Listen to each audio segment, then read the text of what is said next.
What's going on, everyone? XL804 here, and today I want to do a little Tarkov talk. I kind of had this idea that's bouncing around in my head for a while now, so I figured this would be the time to manifest it, if you will. And that is the idea or the ability to maybe inspect a dead PMC or scav. Now, of course, you can check them for the gear and stuff, right? That's nothing new, and you can check the dog tag on a PMC to see who killed them, what they were killed with, and when exactly they died.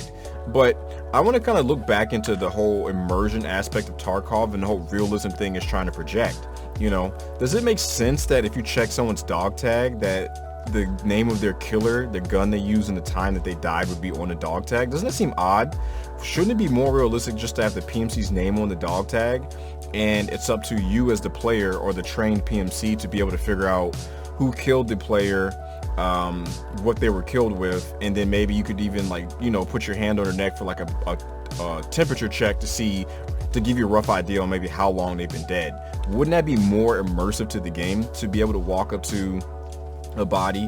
For example, what if you walk into dorms, and I've had times where I walk in there and there's bodies everywhere. It is a bloodbath. It is whoa, what happened? Especially when you're in your scav, you're like, oh yeah, you're about to get that loot, So it's just kind of when you see all those bodies, man, you know there was a big fight, but sometimes there's no dog tags left behind, there's no gear left behind, or maybe there's some gear but not a lot, whatever they could carry out. So doesn't it just seem interesting to be able to walk up, and this could even play into your PMC skills, leveling up your memory. I can't remember if intellect or intelligence, I can't remember if that's a skill or not. I know memory is. But wouldn't it be interesting if your PMC could walk up and examine the body itself, not the gear, that's nothing new.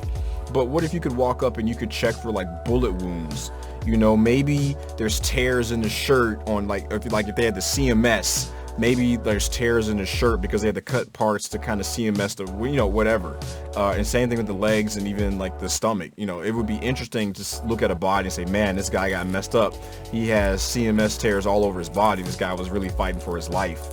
Then you could see the bullet wounds on their body, maybe they got peppered in the stomach, maybe someone stomached them, maybe they got legged, maybe it goes across their arms and the thorax, it would just kind of help paint a picture as to the person they were fighting and how accurate they were.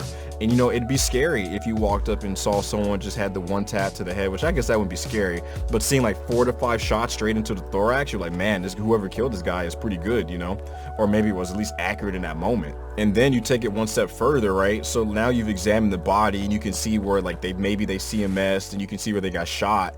You could even maybe look around near the body, and if it was a close range fight, you could even see the shell casings. You can determine what specific ammo type was used, and to see what killed the player. Or if they got killed long range, at the minimum, you can inspect the bullet hole sizes on the player's body to say, okay, this is a fairly big entry wound. Maybe it's a lapua round, whereas a much smaller one would be something like a 9x19, your 9mm. So if it's close range, casings are there, but long range, you could still use the bullet holes to kind of get an idea. Wouldn't that be a more interesting experience? I mean, I guess technically you stay there around the bodies longer, right? But wouldn't that feel more immersive to the game? It's almost like you're running and gunning and you're having your fun, you're looting or whatever, but then you come across a couple of dead bodies or a dead body, and you get a few seconds to kind of play like Sherlock Holmes with it, you get a little CSI action where you're trying to, a crime scene investigation, for those of you who don't know. You get to kind of inspect the body and kind of figure out, do a little autopsy, see what happened. Wouldn't that be interesting? Wouldn't that be more immersive to the game to be able to do stuff like that? And if you don't want to, you don't have to, right? But for the players who are curious, I mean, why not? And the same thing goes for scavs. Maybe someone killed your buddy and they left, right? You rotated, they looted your buddy and you're left, and now you're trailing them, and maybe they're killing scavs along the way, but you can't hear the shots. Now you're inspecting the scavs for the bullet wounds to kind of see, oh, these bullet wound matches what my buddy got killed with. If you're assuming you're chasing the right person, maybe they're aiming for the head, maybe they're thoraxing, and you kind of follow that player and you get an idea of where they're going, which you can technically already do that, but it can be harder on some maps like streets compared to more linear maps like customs. But just that kind of stuff, wouldn't that be more immersive to the game if you had the option to do it? How frequently would you inspect bodies to kind of paint that picture of what happened there? So I'd be really curious to hear what you guys think about this. Just a quick idea, just being able to inspect the bodies even further than we can. Of course you don't have to if you don't want to, but the option is there if you want it. I mean, I feel like for my realism people, I feel like you guys would love that. Maybe for the people who want to just PvP, they probably wouldn't love it or care for it, which is fine because not every idea is for everybody. So yeah, please comment what you think. If you made it this far, consider dropping a like or a follow for your boy, and have a good one and stay safe. And I'll see you next time. Peace.